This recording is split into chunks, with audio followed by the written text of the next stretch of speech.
Hello everybody and welcome to a lovely Wednesday evening, and tonight we have got some GP2 action for you tonight for round 3 of the championship. We're here live at Vietnam for the Vietnamese Grand Prix, and yes, I'm your host tonight, Cod Oliver. I usually host for GP1, but I've been drafted for GP2 for tonight, and I'll be back in the car spots for GP1 tomorrow night. We do apologise for not bringing you GP3 action last night because of a very bad technical fault with the game, which is a bit annoying, but unfortunately these things happen. So the race for Vietnam will get re-raced again at another time, but in all short thought, GP3 will return to Vietnam at a later date. So next week GP3 will be going to China. So enough about that sort of news. We have got GP2 tonight. We got a few reserves coming in as well. We got the likes of Topics and I believe it's another one in there too.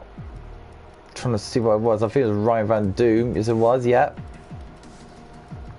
So take a good eyes on those two. So let's see what we got. Oh yes, let's go to the championship. Let's go to the standings for this going into round 3 of the championship after 2 rounds. So let's have a look. Championship standings. Right, there we go. Right, GP2.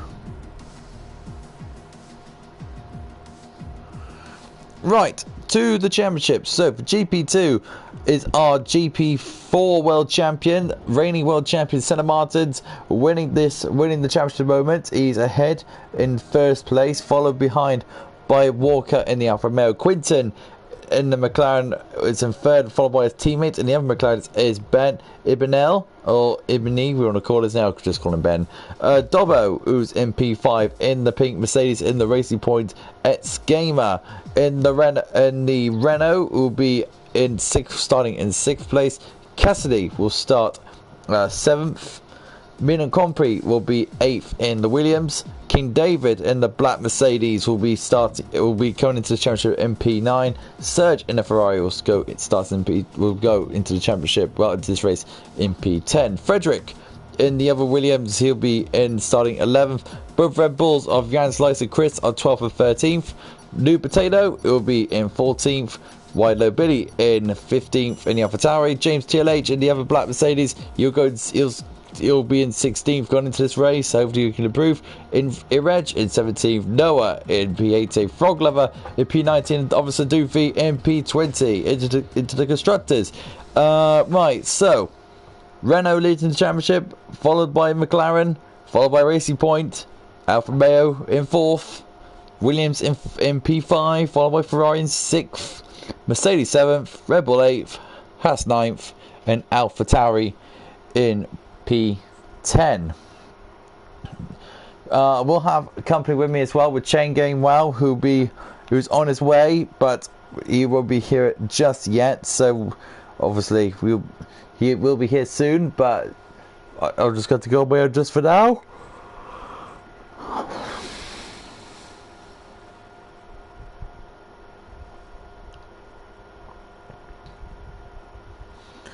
Just waiting on the drivers going into this one.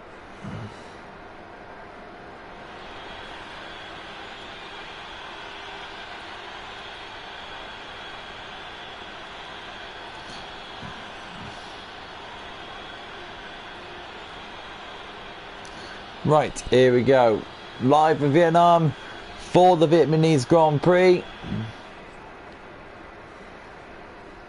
This is what we're all looking forward to on the new races. Ooh, not wrong one.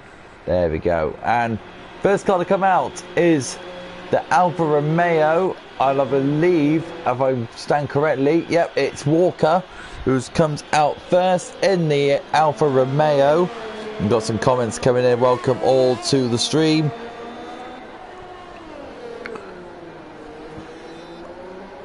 Just trying to get my phone to cooperate with me so can do the things, you know what I mean? Should I get my phones call? Man like Nelly says, let's go, new Hanoi race. And it says, come on Sergio, rooting for my brother. Hashtag Forza Ferrari, says man like Nelly. Well, hopefully Sergio does you proud. So, we got Walker on the track first. In the Alfa Romeo, this is the first time I'm actually spectating in Vietnam. So it looks, to be fair, looks alright. To be fair, no problems at all with the circuit. So Walker now comes to this very slow section of the hairpin turn.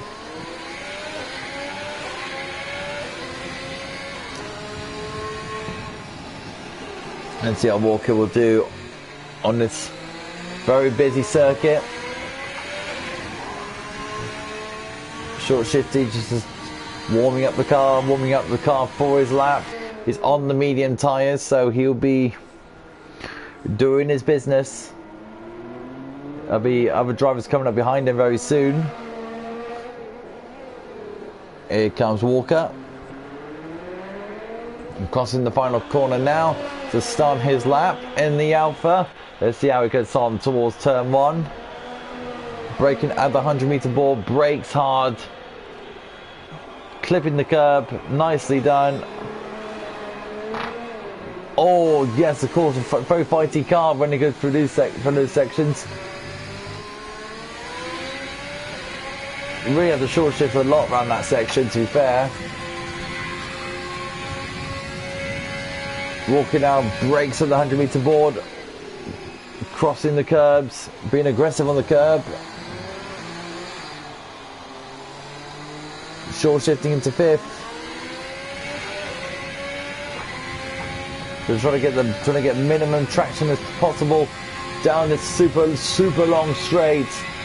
With DRS is going to be is activated, flying down towards pretty much the heaviest braking segment of the circuit. Dobbo gets a 5-second penalty for colliding with Frederick, and that's a yellow flag down at the first part of the course. So resilience in the centers, Crombie going slowly, very wisely as well. Let's see how Walker cracks on through these final few sections of the course. Left, right, into the left. Now the sweeping long section. Now this is where the tyres are always screaming for their punishment. Now they go into the final 2 corners to see how Walker kicks on down towards the last corner, bangs on the throttle into 5th gear, and it equates a 1:35.8. Very good lap from him. And Senna puts in a 1:34.4. So well done to Senna on that note. Very good work to him. It's Gamers on a lap. Let's see how he goes on. SFR Doofy puts in a 1:37.7 in the Ferrari. And we got Toppets goes screams into P2, only to be beaten by Chris in the Red Bull. We got the Black Mercedes coming up with King David putting on 1:35.1. So 2 guys in the 1:34s, and that is Chris and Senna. So that's very interesting to see. So we've got any other drivers coming around, and we've got Evanel coming through the final 2 corners now. That's James TLH goes into 2nd. That's Quinton going into 3rd. So well done to him. Running to all the drivers going into there. Ben puts in a 1:35.4. So he puts into P7. Crombie in the Williams, doing his business as usual. I don't know why I've got a black screen, which is annoying.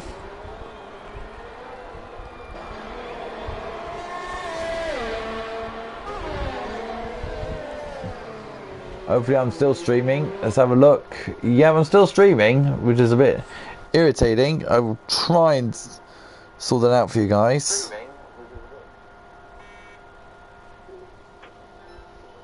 And here's Chain Game. Hello, Chain Game. Hello, Oliver. Welcome to GP2. Yeah, good to hear you in my ears again. It's been a while. It's been a while. Let's see if I can get. Let's see. Are you in the session? I don't think you are you?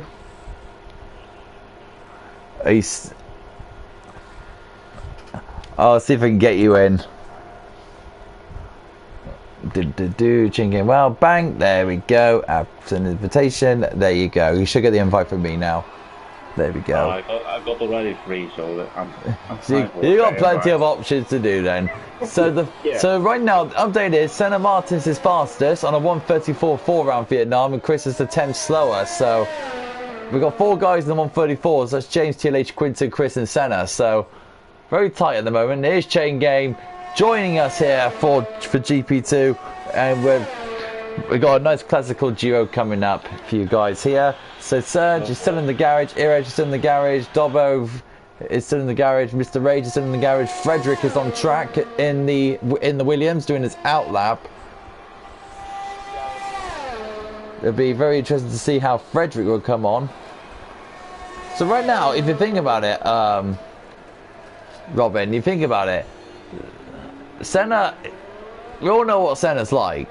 Everyone knows who Senna is now, because he was champion of GP4 last season, then you go into GP3, then he won a race there, and then he decides, I'm too quick, I'll go to GP2, and he's still winning the championship and just doing what he does best. Is Senna beatable? You would say everyone is beatable, so also Senna is, but if you have seen Bahrain, there were a few guys that were quicker with Niesel Gam, who was clearly quicker than him. But he always seems to be in a good place at the end, and that's why he obviously won GP4 last season and is doing well in GP2. I think GP2 is in the top 3 of the championship, if I'm right. He's in the top 3. He's actually leading the championship. Who would have thought? Who would have thought Senna would be leading the championship in GP2, which is quite impressive. So Frederick's on the lap at the moment. He set his own purple second sector, first sector. I've just learnt actually, because the you can tell by it's his own personal lap. It's not really related to the other guy's time. So he sets a purple first sector for himself. Frederick is coming around down the super long straight, going in towards the heavy braking zone. So Robin, what do you think of Vietnam as a circuit, and do you think it's raceable, or do you think overtakes will be minimum? About the track, I personally like it, but I think for the racing is not a real racetrack. If you can maybe have a pace advantage, you maybe can, but if you can stay in a second of another, it's hard to run away, and the slipstream effect is unbelievably high, for the same as Spa and Baku and Italy. Yeah. I think we will see the same today, but also a few overtakes here and there. Great lap from Frederick. What a lap from Frederick. 34.7. What a lap. And I see a question in the chat. Do you guys think there will be people trying to slipstream from others? That's a big question going down, as we all know, about the final, towards the end of the final sector. Well, actually the second sector, because you got that super long straight. Do you think teammates will be conferring to each other, speak to each other, talk about slipstream as well? Because that'd be very interesting to see. Yes, I think yes, but you need to judge it perfectly. It's a massive long straight, and the DRS is also quite late, so you really want to have the whole straight as a slipstream, but that's going to be difficult. Let's see who are doing it. I saw last week that Renault were working pretty well together, and let's see if other teams are opting to work together and to go higher in the results. Quinton's getting held up by an Alfa Romeo at the moment. He was going fastest in those sectors. He's gone fastest again. Oh, and if it wasn't for the Alfa Romeo not getting away earlier, I think he would have been on for a good lap. So Quinton has to back off, and that's a real shame for Quinton. Chris has gone is a tenth slower, but in my mind, was Quinton on for? He was on for a super good lap. Do you think the Alfa Romeo should have gone out of the way a lot more earlier? I didn't see the whole from witness perspective. Oh, that's a bit of a shame. Yeah. But Chris coming towards the final corner now. Oh, it's smacking the wall on the outside and still gets pole. Good move by Chris. 34-4. But still hitting both of the walls. He still goes into pole. Beautiful lap from him. King David now. He's backed off. So King David's actually, has he pushed himself to third? I don't know. I didn't see. So let's have a look at James TLH 44. This is the other Mercedes. Still loving the black livery, by the way. Still loving it. Traffic, it looks like it's a real pain in the moment because he's having real bad times at the moment with the traffic. But he's getting slipstream from the Red Bull at the moment, so it's looking good for James TLH. 10 slower than his previous. Massive lockup going into the chicane. So we're looking at James TLH at the moment, who's on a lap. I noticed the long corners, especially the first sector. Because you think about it, you talk about long corners, you've got a short shift to minimise the traction, and then again on the X of the long corners. Do you think, in my mind, in your mind actually, Robin, the long corners, do you think that if you get it right, there'll be a massive advantage gained? If you get it wrong, it's also, if you time the short shifts wrong and the power wrong, it's going to be a massive disadvantage. Because I think in my mind, if you provide a good perfect lap, the long corners, especially the first sector, will be the massive game changer in qualifying. Yeah, it's a really critical corner to get the advantage to the cars behind. I think Walker will go to P1. Walker, sorry to say, Walker just got to P1. 34-1. What a lap from the Alpha Man. And he was the winner from Australia. Well, be that you lot. Try and make 3 tenths up. They're looking over a 34 dead or a high 33. I'm looking at Topics at the moment. He's on an out lap. So this will be very interesting to see how he gets on in the AlphaTauri. He's an Alpha because he's a reserve for GP. He's a reserve from GP3. So this will be very interesting to see how he gets on in the Alpha. Bangs in towards the start of the lap. Let's see how he cracks on for the first 2 corners. This is what I was mentioning, by the way, Robin. It's coming towards his first long corner here. You have the short shift, then you got to brake very late, turns in late, and then the exit you have to be spot on as well. That first few corners alone is a critical corner to manage. Yes, and the curve on the inside is also very risky. Alfa Romeo is on a rocks today. Jeez, new potato.